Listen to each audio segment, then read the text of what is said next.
saveur divine. Cette bonne nouvelle du royaume sera prêchée dans le monde entier pour servir de témoignage à toutes les nations.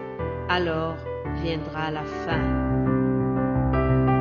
Ce pain céleste vous est présenté par Immaculée Niraneza.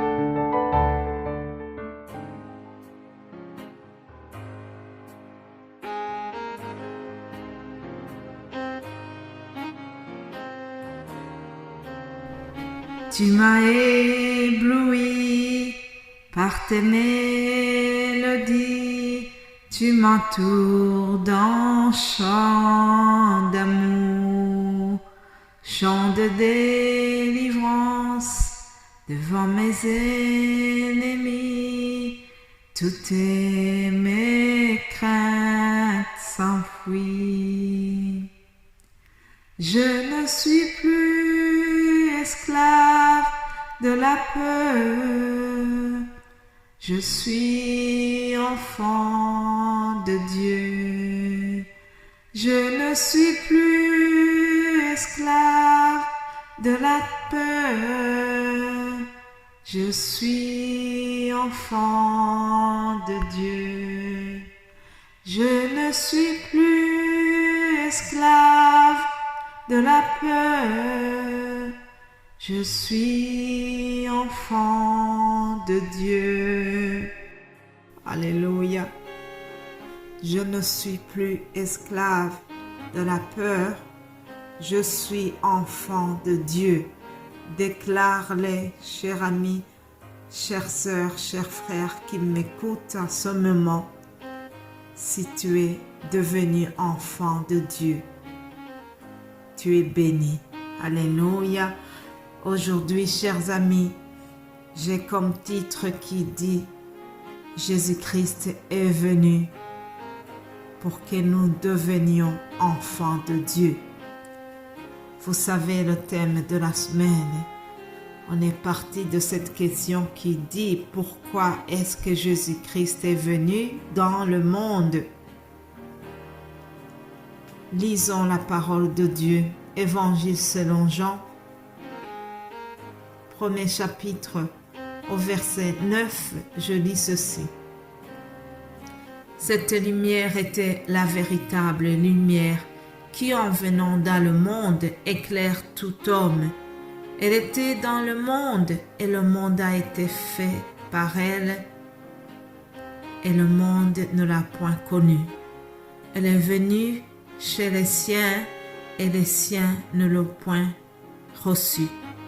Mais à tous ceux qui l'ont reçu et à ceux qui croient en son nom, elle a donné le pouvoir de devenir enfants de Dieu, lesquels sont nés non du sang, ni de la volonté de la chair, ni de la volonté de l'homme, mais de Dieu. Ça, c'est la parole de Dieu, chers amis. Alléluia. Recevez cette parole de Dieu au nom de Jésus-Christ. Nous venons de lire ces quelques versets qui parlent de Jésus-Christ. L'évangile selon Jean parle beaucoup sur l'identité de Jésus. Je vous l'ai déjà dit. Alors, Jean dit que Jésus-Christ est la lumière. Ah, Jésus-Christ est cette lumière qui est venue dans le monde. En effet, chers amis, Jésus-Christ est la lumière du monde. Lorsque nous choisissons de le suivre, la lumière se lève sur nous. Lorsque nous vivons avec Jésus-Christ, nous vivons dans la lumière et nous abandonnons le monde des ténèbres. Alléluia. Lorsque nous vivons en Christ, nous marchons dans la lumière. Nous vivons et nous agissons dans la lumière parce que Jésus-Christ qui vit en nous est lumière du monde. Alléluia. Alors nous aussi, nous devenons lumière du monde. Jésus-Christ a dit, vous êtes la lumière du monde. L'évangéliste Jean vient de nous dire que elle est venue parmi les siens, mais les siens ne l'ont pas reconnue. C'est la vérité. Lorsque Jésus-Christ est venu, ses compatriotes juifs ne l'ont pas reconnu. Oui, il y a une petite partie qui l'a reconnu. On les appelle aujourd'hui même des juifs messianiques, mais il y a beaucoup d'autres juifs qui n'ont pas reconnu Jésus-Christ comme le Messie. Aujourd'hui, ils attendent encore le Messie. Ils pensent que le Messie n'est pas encore là. Ah, tu es heureux, tu es heureuse si tu as déjà compris que le Messie est déjà arrivé. Si tu as cru en lui, tu es vraiment béni. Alors, que ce soit au temps où Jean a écrit son évangile ou actuellement, il y a toujours des gens qui n'ont pas cru en Jésus-Christ, qui nous prennent pour des fous lorsque nous annonçons Jésus-Christ. Mais la parole vient de nous dire que ceux qui l'ont reçu, ceux qui ont cru en son nom, ceux-là, ils ont fait un pas de géant. Ceux-là, ils ont eu un autre statut. À ceux-là qui ont cru en son nom, la Bible vient de nous dire que Jésus-Christ leur a donné le pouvoir de devenir enfants de Dieu. Alléluia. Mes bien-aimés de Dieu, vous devez savoir que nous sommes tous des créatures de Dieu. Oui, Dieu a créé tout le monde. Tous les humains sont créés par Dieu. Nous sommes ses créatures, mais nous ne sommes pas tous les enfants de Dieu. Pour devenir son enfant, il faut faire quelque chose. Il faut croire en Jésus-Christ. Vous savez très bien que nous naissons de nos parents physiques. La volonté d'un homme et une femme fait que ils font un bébé, on va dire. Mais pour devenir un enfant de Dieu, cela ne vient pas de la volonté de deux parents. Ça vient de la décision de chacun.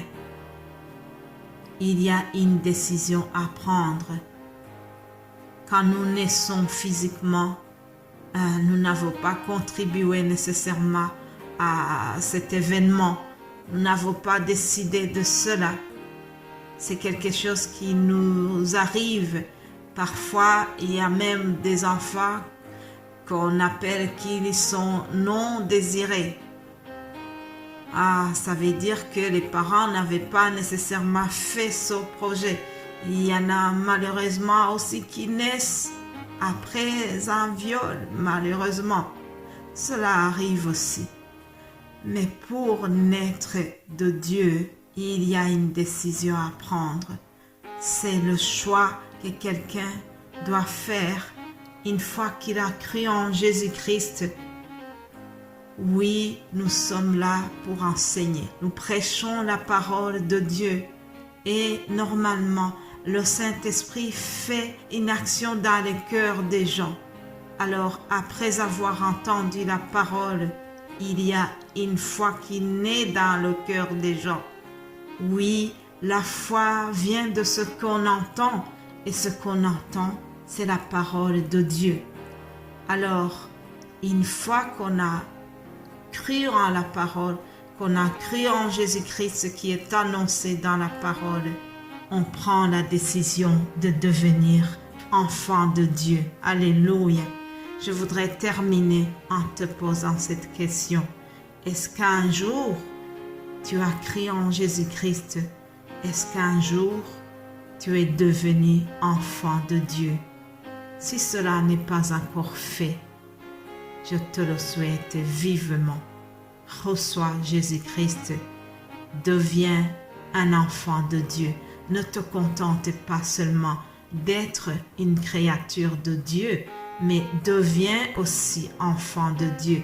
Deviens co-héritier avec le Christ. Alléluia. Savez-vous que nous avons un héritage qui nous attend? Si nous sommes devenus enfants de Dieu, nous sommes devenus co-héritiers avec le Christ. Voilà, chers amis, j'étais venu pour vous dire que Jésus-Christ est venu pour nous faire devenir enfants de Dieu. Soyez bénis, passez une excellente journée et nous allons nous revoir demain par la grâce divine. Alléluia.